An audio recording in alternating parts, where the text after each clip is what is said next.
guys, thank you so much for all the comments and all the get well wishes and all the encouragement you guys have shown me so far just on the little video that I put out.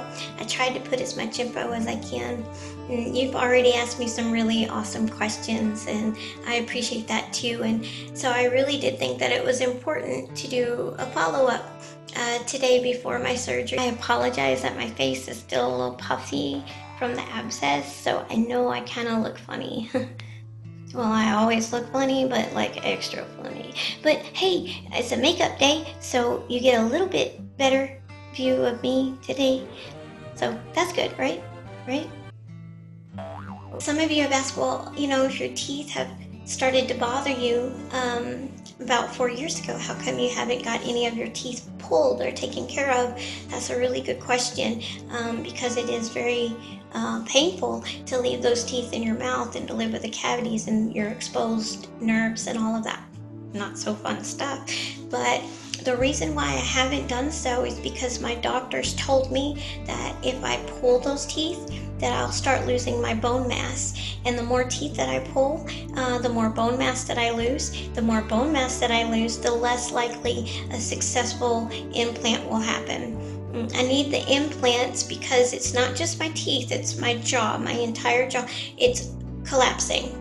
The bone is degenerating. So they have to put implants in to prevent it from collapsing. But I had a lot of you guys ask me the other day, if I was in pain, do I feel a lot of pain?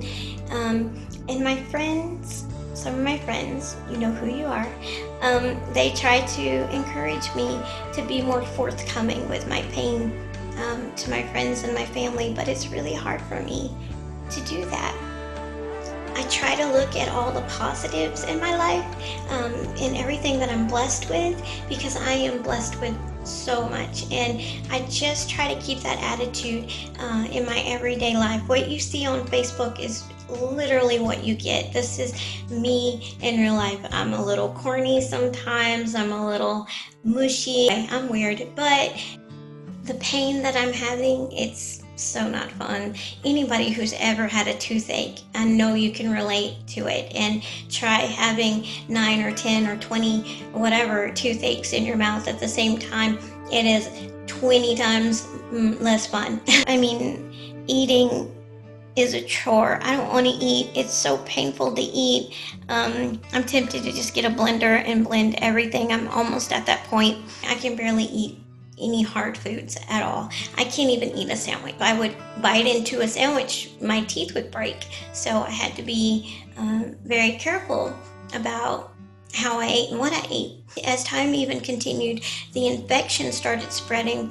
Oh, and that made me so tired, and just I had no energy, and I have fever all the time and nausea, and I get sick, and it's no fun, especially these last 2 weeks after the abscess happened.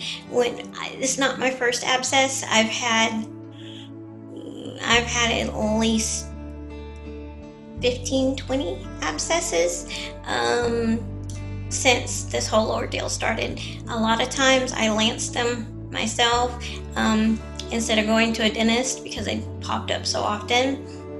I have loads and loads of mouth treatment in my medicine cabinet. Orajel, I keep them in business. So many things I've tried to remedy the pain because the pain is exhausting. What I've discovered, it's okay to have bad days. It is.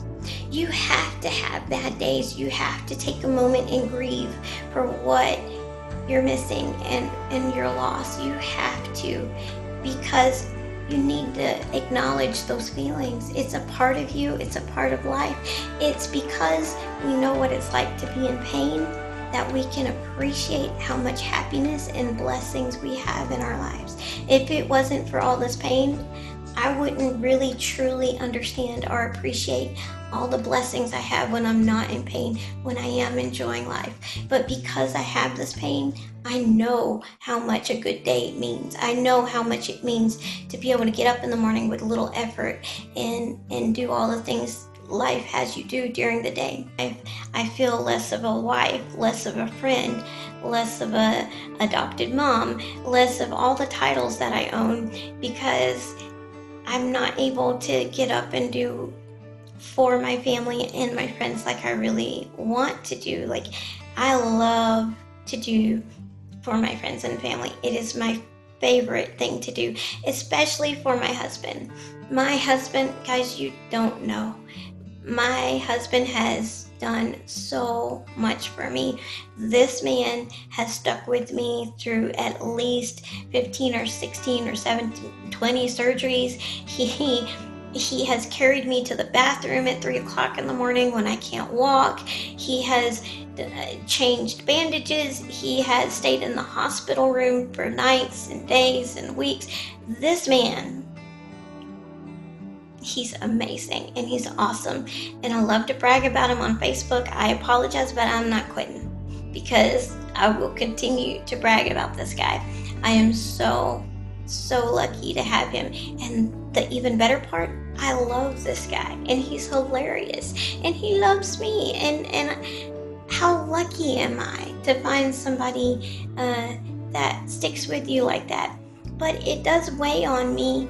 I feel like I'm a burden a lot to him, and I don't want to feel that way, you know. I want to get up and be a wife and make sure that he's taken care of the way that he takes care of me.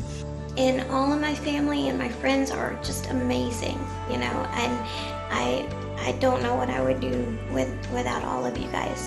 So yeah, after I get all of these surgeries done on my jaws and my teeth, I am so done with surgery. I'm seriously, like, no, seriously, I'm so done.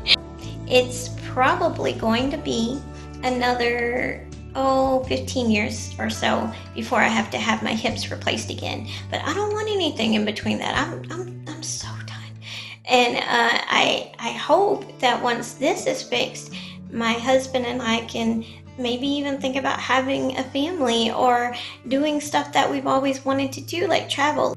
So I'm going to get all of my teeth pulled on Monday and some of the bone grafting done that will prepare me for the implants later on, which will be, it takes 4 to 6 months for the infection to clear. And then I would do the implant surgery, 4 on top, 6 on top, 4 on bottom. And they don't know if they're going to have to move my sinus cavity up or not. We'll see when we get in there. And then after they do the implants, I have to wait 4 more months, and then I can get my permanent prosthesis that they're making for me. I don't know if I'm going to be able to go through with the implants yet. It's a great deal of money that, quite frankly, we don't have growing on a tree in our backyard. I planted a money tree a couple of years ago, but it hasn't grown anything. It was a bad seed. I don't know what happened. But anyway, it's very costly. So I'm praying and hoping and just believing in my faith that I will be blessed enough to find a way in order to pay for it before it happens. Because if my jaw does end up collapsing and my sinuses collapse, that means reconstruction surgery. That means sinus reconstruction surgery, facial reconstruction surgery. Even though I'm having this surgery on Monday, it doesn't solve all my problems. All this does is start the infection healing. So thank you again so much from the bottom of my heart. Thank you for keeping me in your good thoughts and prayers and good vibes, and I'll try to keep you guys updated. In next video, you'll have some good live action instead of me just sitting here talking to a camera. But thank you so much. I'm ready for Monday. I love you guys.